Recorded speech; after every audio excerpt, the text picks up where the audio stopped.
Smart cities kung tawagin ang Manila Bay Reclamation Projects. Kabilang sa mga binabalak na itayo dito ay ang mga business hubs, commercial districts, mga residential areas, transport links, recreational spaces, mga parke at iba pang mga establishments na inaasahang makakaakit ng mga investors, lilikha ng trabaho at magbubukas ng bagong oportunidad para sa komersyo at ekonomiya ng bansa. Kung titingnan, malaparaiso ang datingan. Ngunit sa likod ng mga makulay na render at presentasyon ng proyektong ito ay ang unti-unting pagkawala ng hanap buhay ng mga mangingisda at magtatahong sa Manila Bay. Isang malaking dagok na nag-aabang sa mga mamalakaya.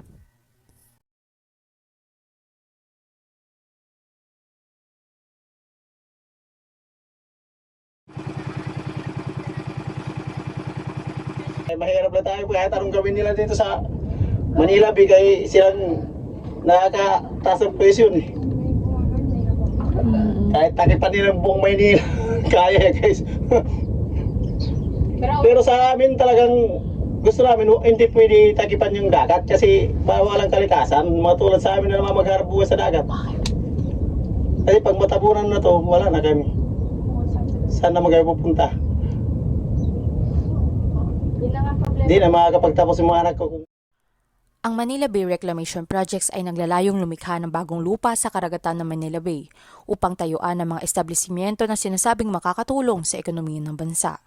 Bukod pa rito, isa sa mga tinitingnan na anggulo ay ang pagtugon nito sa lumalaking populasyon at kakulangan ng lupa sa Metro Manila. Ngunit sa kabila ng handog nitong pag-unlad ng ekonomiya, kapalit naman ito ay pasakit sa mga mangingisda na tulad ni Renato Iso, isang mamalakaya mula sa Bulungan Seafood Market, Parañaque. Dati rito, utay na dyan, tubig yan. Dyan lang kami ng mga malakaya dyan, sa gilid, sa may buwan, patukan dyan. Pinapamalakayan nyo rin yan dyan? Oo, linaw-linaw ang tubig dyan dati. So, tubig yan dati dyan. Dito, ito, tubig yan. Ito mga building, tubig yan. 1994, tubig yan dyan. 2003, malinaw pa yan ang tubig dyan. Pagtatahong at pangingisda ang bumubuhay sa mga nakatira malapit sa baybayin ng Manila Bay. Karamihan sa kanila ay ito na ang hanap buhay ng pamilya mula pa noong kabataan nila. Pero tila ang kabuhayan na kanilang kinalakihan ay unti-unti na rin nawawala. Sa patuloy na konstruksyon ng mga nasabing reclamation land sa Manila Bay, patuloy din ang problemang dulot nito sa mga pamilyang matagal nang binubuhay ng pangingisda. Isa si Ronaldo Cabral sa mga mangingisda na nakakaranas ng epekto ng proyektong ito sa Navotas. Ang hanap buhay na 20 taon niyang inalagaan ay nasa bingit na ng kapahamakan. Apektado na kami yung baybayin eh. Nasira nila yung baybayin eh. Ngayon, buhat na mawala yung tahungan, sumubor na ang alon dito, lalaki na ng alon. Dati paghabagatan, hindi pa delikado dumaan dyan. Ngayon wala na. Dahil nga sa yung mga tahungan tinanggal na, wala nang pambasag ng alon, buong buo ng tumatama rito. Mas dumumimi na, minsan sumasama tubig, mamatay yung mga isda dyan. Grabe ang Hindi na lumalayo eh. Grabe ang Ngayon mga tinampakan. tinanggal. Tinanggalan. Ito ante, yung eskwela maliit yan, yung pang kinder lang. At tinanggal din. Tinanggal din. Tapos nilipat o may nilipatan naman ba o wala? Meron naman. Meron.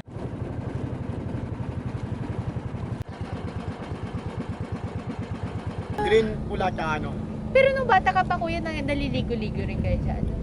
Oh, dati paligo na lang dati eh. Ngayon hindi nyo na mapaligo. Hindi na. Hindi ka makakaranya, bawal dumaan yan.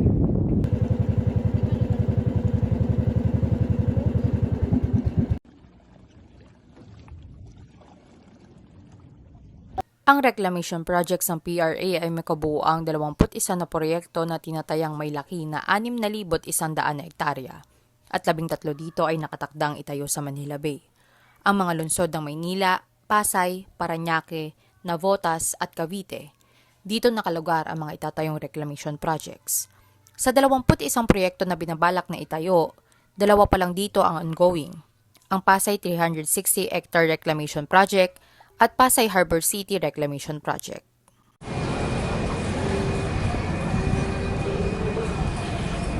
Kaya pagdating ng panahon, gawa ng maraming mga proyekto.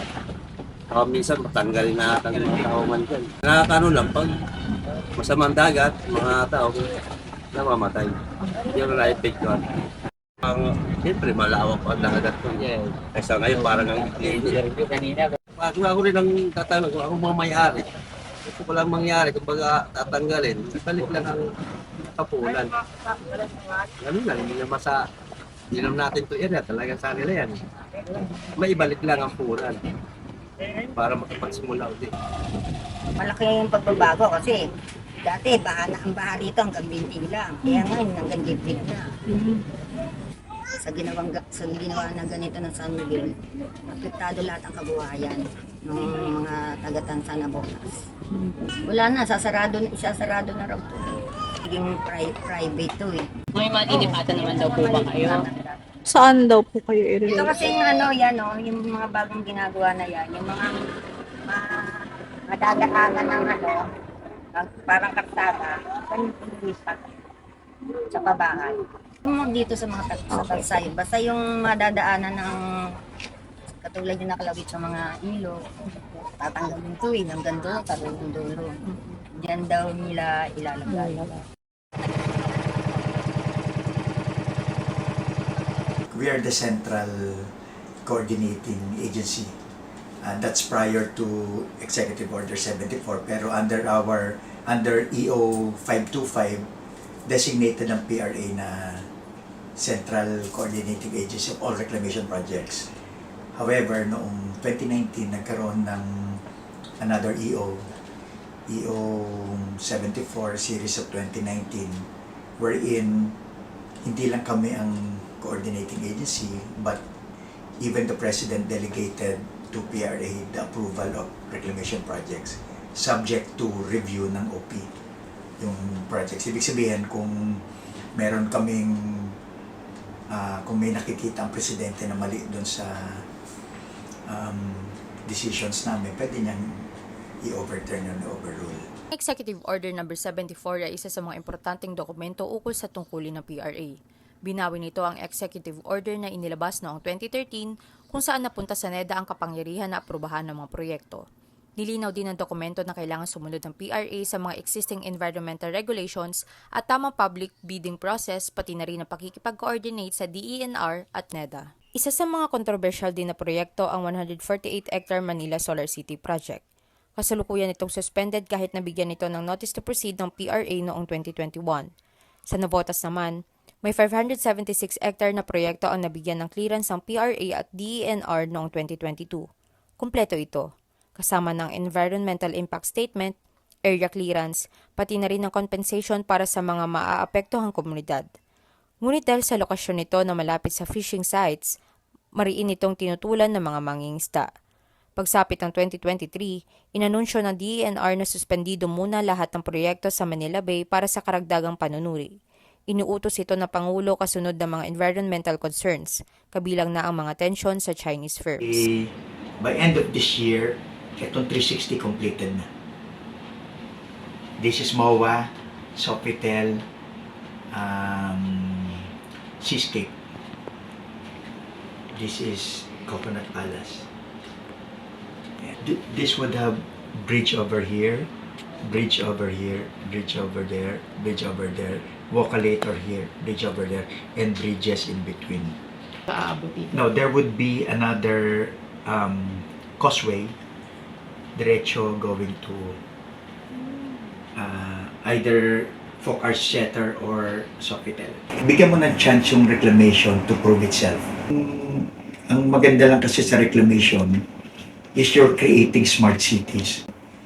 Hindi ito yung mga old cities na as in mag-consolidate ka, pero yung katabi mo